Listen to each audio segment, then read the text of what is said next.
Então, vamos juntar tudo isto, desde Elias debaixo do zimbro, aos salmos desesperados de Davi, a Jobe abandonado pelos seus amigos, a Jeremias rejeitado pelo seu povo. A Bíblia não adoça a solidão. Ela pinta-a em cores vibrantes. Até o próprio Jesus aprovou, no deserto, no Getsêmani e na cruz. E Paulo terminou a sua vida numa cela de prisão, abandonado pelos homens, mas amparado por Deus. Aqui está o fio condutor. A solidão não é um sinal de que Deus o abandonou. Na verdade, é muitas vezes o palco onde ele se manifesta mais claramente. Às vezes, ele vem através de anjos com pão e água. Às vezes, através de uma canção de lamento que se transforma em esperança.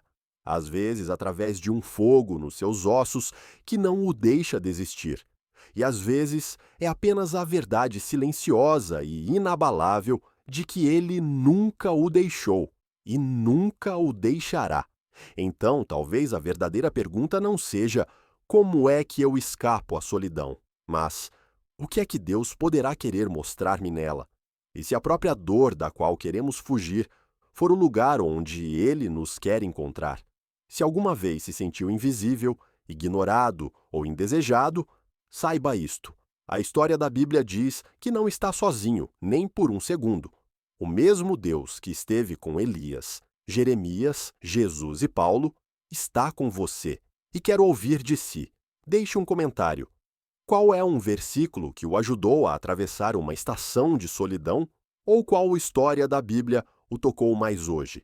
Partilhe, porque alguém a navegar pode precisar exatamente do que você tem. Se isto lhe falou, clique em gosto, subscreva e partilhe com um amigo que possa estar a lutar em silêncio. E lembre-se, a solidão pode fazer parte da sua história, mas em Cristo nunca será o fim. Até agora, vimos a solidão em cavernas, desertos, jardins e prisões. Mas a Bíblia não descreve apenas a dor, também oferece promessas que a atravessam diretamente. Ouçam Deuteronômio 31:6. Sede fortes e corajosos, não temais, nem vos atemorizeis por causa deles, porque o Senhor vosso Deus é quem vai convosco. Ele não vos deixará nem vos desamparará. Gerações depois, Hebreus 13:5, ecoa as mesmas palavras. Nunca te deixarei, nem te desampararei. É como se Deus o tivesse gravado ao longo da história. Eu não vou a lado nenhum. Ou tomem o Salmo 68:6. Deus dá um lar aos solitários. Isso não é apenas poesia, é o coração de Deus. A solidão não é posta de lado, é respondida com comunidade, com pertença, com a garantia de que ninguém é feito para percorrer esta vida sozinho. E aqui é onde a coisa fica ainda mais profunda. Deus não promete apenas estar presente de uma forma vaga e espiritual. Ele manifesta-se. No Antigo Testamento, a sua presença enchia o tabernáculo. No Novo Testamento, a sua presença andou entre nós, em Jesus. E agora, através do Espírito Santo, a sua presença vive realmente dentro dos crentes. Isso significa que a solidão nunca tem a palavra final, porque a presença de Deus é mais teimosa do que o silêncio de qualquer sala. Então, quando se sentir invisível, a Bíblia sussurra: você nunca é invisível para Ele. Quando se sentir abandonado, a Escritura grita: você nunca é desamparado. E quando a solidão ameaçar engoli-lo por inteiro, o próprio Deus diz: eu estou convosco todos os dias, até ao fim dos tempos. Isso não é um cartão de felicitações, essa é a rocha da fé. Agora vamos passar do jardim para uma cela de prisão. Porque a solidão não parou com os profetas do Antigo Testamento ou mesmo com Jesus. O apóstolo Paulo também a conheceu. Imagine Paulo perto do fim da sua vida, escrevendo a Timóteo de um frio calabouço romano. Ele diz em 2 Timóteo 4,16: na minha primeira defesa, ninguém me assistiu. Antes, todos me desampararam. Esse é Paulo, o homem que plantou igrejas, escreveu cartas que moldaram o cristianismo, discipulou líderes, deixado sozinho quando mais precisava de pessoas. E, no entanto, As suas próximas palavras mudam o cenário, mas o Senhor assistiu-me e fortaleceu-me. Todos os outros foram embora, mas Paulo descobriu aquele que nunca abandona.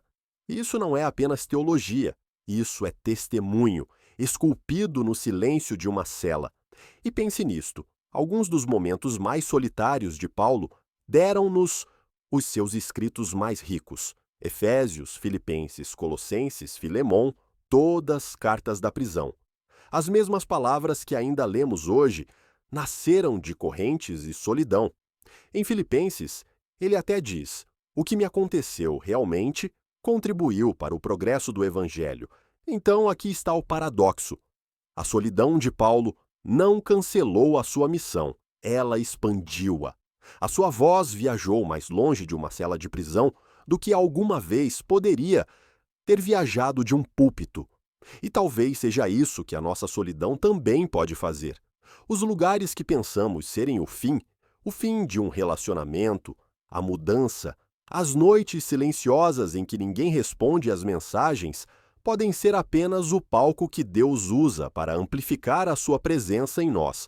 A solidão não tem a última palavra, mas pode tornar-se a tinta que Deus usa para escrever uma história que nos sobrevive. Se o deserto nos mostra a solidão no início do ministério de Jesus, o Getsêmani mostra-nos a solidão no fim. É noite. A última ceia terminou. A cruz está a poucas horas e Jesus vai ao jardim com os seus discípulos. Ele diz-lhes: a minha alma está profundamente triste até a morte. Ficai aqui e vigiai comigo. Mas o que acontece? Eles adormecem. Não uma, mas 3 vezes. Imagine a amargura disso. O Filho de Deus a suplicar aos seus amigos mais próximos uma coisa simples, e eles nem sequer conseguem ficar acordados. Esta é a solidão misturada com traição. Em breve Judas chegará com os soldados, mas primeiro vem este abandono silencioso.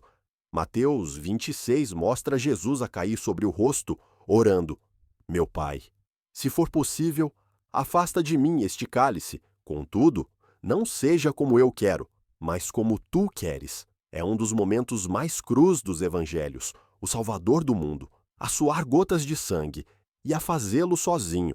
E isso nem é o pico. Na cruz, ele clamará: meu Deus, por que me desamparaste?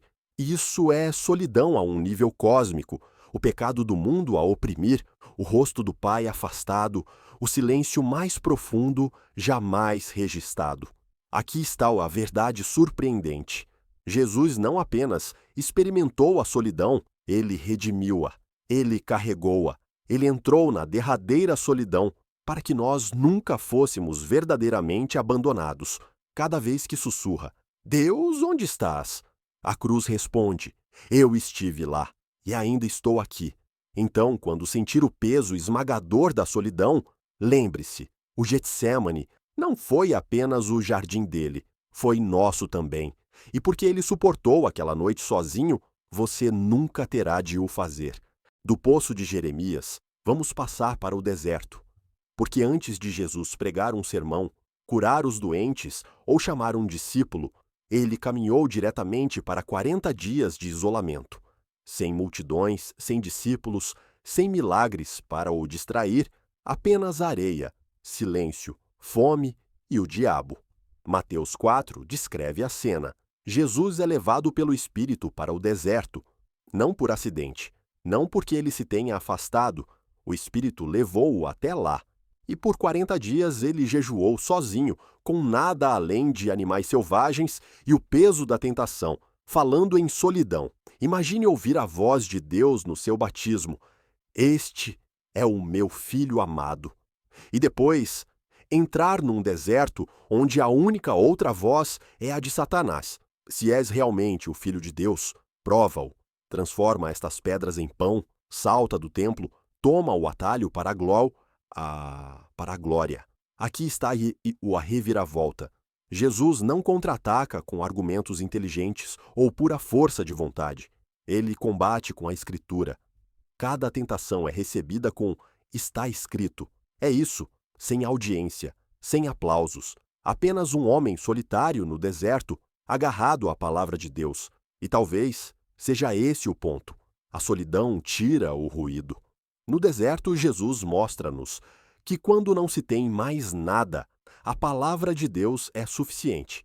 A sua vitória naquele deserto solitário preparou-o para o ministério nas cidades movimentadas. Então pergunto-lhe, qual é o seu deserto agora? Talvez seja um fim de relacionamento, uma nova cidade, uma estação de silêncio. E se, tal como Jesus, o Espírito o levou até lá, não para o esmagar, mas para o fortalecer? E se a sua solidão for o campo de treino para o seu chamado? Agora vamos falar de Jeremias, frequentemente chamado de profeta chorão. E honestamente, esse apelido assenta-lhe bem, porque a vida de Jeremias foi uma longa história de rejeição, isolamento e lágrimas. Deus chamou o jovem, disse-lhe para proferir palavras que ninguém queria ouvir. Ele avisou Judá que a destruição estava a caminho se não se arrependessem. E como reagiram as pessoas? Zombaram dele, bateram-lhe, atiraram-no para um poço e, a dada altura, até planeavam matá-lo. Imagine levar uma mensagem de Deus e, em vez de aplausos, receber ameaças de morte. Ouçam Jeremias 15:17. Assentei-me sozinho porque a tua mão estava sobre mim. Isso é solidão, a um nível profético. Jeremias não se sente apenas socialmente excluído. Ele está afastado por causa da sua obediência a Deus. A sua própria vocação cria isolamento. E, no entanto, aqui está o que é incrível. Jeremias não consegue desistir. No capítulo 20, ele admite que tentou. Ele diz, não farei menção dele, nem falarei mais em seu nome. Mas depois vem a famosa linha. Mas a sua palavra estava no meu coração como fogo, um fogo encerrado nos meus ossos. Estou cansado de a reter. De facto, não consigo. Percebem? A solidão não apagou o chamado de Jeremias. De facto, revelou o quão profundo ele era. Mesmo quando a sua solidão gritava, para de falar. O fogo de Deus nos seus ossos dizia, não podes parar. E talvez seja isso que a vida de Jeremias nos diz. Às vezes, a solidão é o preço da fidelidade. Estar com Deus pode significar estar sozinho com as pessoas, mas nesse mesmo lugar, Deus prova que a sua palavra arde mais intensamente do que a rejeição, e a sua presença pesa mais do que a ausência de amigos. Se David nos ensina a cantar através da solidão, Job mostra-nos o que é ser esmagado por ela. A sua história começa com uma perda inimaginável, a sua riqueza, a sua saúde e os seus filhos, tudo perdido. E quando se pensa que não pode piorar, os seus amigos aparecem. No início, eles sentam-se em silêncio durante 7 dias, o que foi, de facto, a melhor coisa que fizeram. Mas depois abrem a boca e tudo se desmorona. Em vez de confortarem Job, eles acusam-no. Certamente deves ter pecado. Deus não deixaria isto acontecer de outra forma. Imagine estar no seu ponto mais baixo e os seus amigos basicamente dizerem: isto é culpa sua. Isso não é companheirismo, é traição. Job sente-se completamente sozinho, abandonado não apenas pela sua comunidade, mas, aparentemente, até por Deus. Ouçam o seu clamor em Job 19. Ele afastou os meus irmãos de mim, e os que me conheciam estão completamente afastados de mim. Esse é o som da solidão, que corta até aos ossos. E, no entanto, no mesmo capítulo, Job declara algo surpreendente. Eu sei que o meu Redentor vive e, por fim, se levantará sobre a terra. Percebem o que aconteceu? Job não recebe conforto dos seus amigos. Nem sequer obtém respostas de Deus ainda. Mas no meio de uma solidão insuportável, a fé irrompe. Ele agarra-se à esperança de um Redentor, alguém que um dia o vindicará, alguém que não o deixará sozinho no seu sofrimento. E esse é o paradoxo da solidão de Job. Ela expõe o vazio do apoio humano, mas também o impele mais profundamente para a realidade da presença de Deus. Às vezes, é só quando a multidão desaparece que descobrimos o amigo que nunca o faz. Imagine isto: um profeta que acabou de ter a maior vitória da sua vida.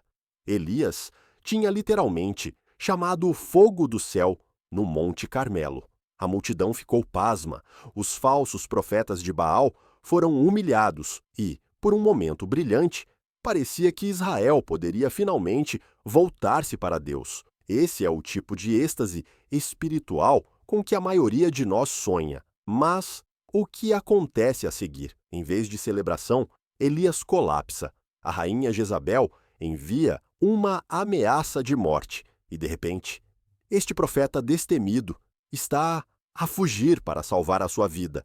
Ele tropeça no deserto, desaba debaixo de um zimbro e diz as palavras que quase ninguém esperaria ouvir de um homem de fé: "Já tive o suficiente, Senhor. Tira a minha vida." Falando em solidão, ele está isolado do seu povo, aterrorizado, exausto e convencido de que está completamente sozinho. Isto não é apenas tristeza, é desespero. E, honestamente, é um dos momentos mais relacionáveis na Escritura. Por que não passamos todos por isso? Talvez não debaixo de um zimbro, mas encolhidos no nosso quarto a pensar: "Não aguento mais isto." Aqui é onde a resposta de Deus é impressionante. Ele não troveja do céu: "Levanta-te, cobarde." Ele não envergonha Elias por se sentir vazio. Em vez disso, Deus envia um anjo. E o que faz o anjo? Prepara-lhe pão, dá-lhe água, deixa-o dormir. Depois repete o processo. Antes do encontro no topo da montanha, antes do sussurro no vento, Deus encontra a solidão de Elias, com terno cuidado. Essa é a primeira verdade sobre a solidão bíblica. Deus não a despreza, ele entra nela. Às vezes, a coisa mais espiritual que Deus nos dá não é uma visão ou um milagre. É descanso, comida e um lembrete silencioso de que não estamos sozinhos. Então, aqui está a pergunta. Qual a pergunta? Onde na sua vida se sente debaixo desse zimbro? E será que Deus já está mais perto do que você imagina, aparecendo não em fogos de artifício, mas em simples misericórdias? Solidão. Sejamos realistas. É uma daquelas palavras que nos atinge muito mais forte do que esperamos. Não precisa de estar trancado num quarto escuro para a sentir. Pode senti-la enquanto navega no seu telemóvel rodeado por 1000 chamados amigos. Pode senti-la num culto de igreja lotado, cantando as mesmas músicas que todos os outros, e ainda assim perguntar-se se alguém realmente o vê. E aqui está o Yetici, a parte mais louca. A Bíblia não a evita. Não finge que a solidão é apenas um termo da moda moderna de saúde mental. Não, ela remonta muito atrás, desde profetas escondidos em cavernas, a reis, a derramar os seus corações em poesia, até ao próprio Jesus a sussurrar: "Por que me desamparaste?" A solidão sempre fez parte da história humana. Mas aqui está a reviravolta. A Bíblia não descreve apenas a solidão, ela ousa transformá-la. Mostra-nos que, nos próprios momentos em que nos sentimos mais invisíveis, Deus está muitas vezes mais próximo do que imaginamos.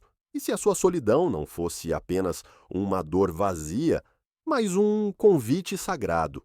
E se fosse a própria porta por onde Deus entra para reescrever a sua história? Fique por perto, porque neste vídeo vamos desvendar todas as vezes que a Bíblia fala sobre solidão.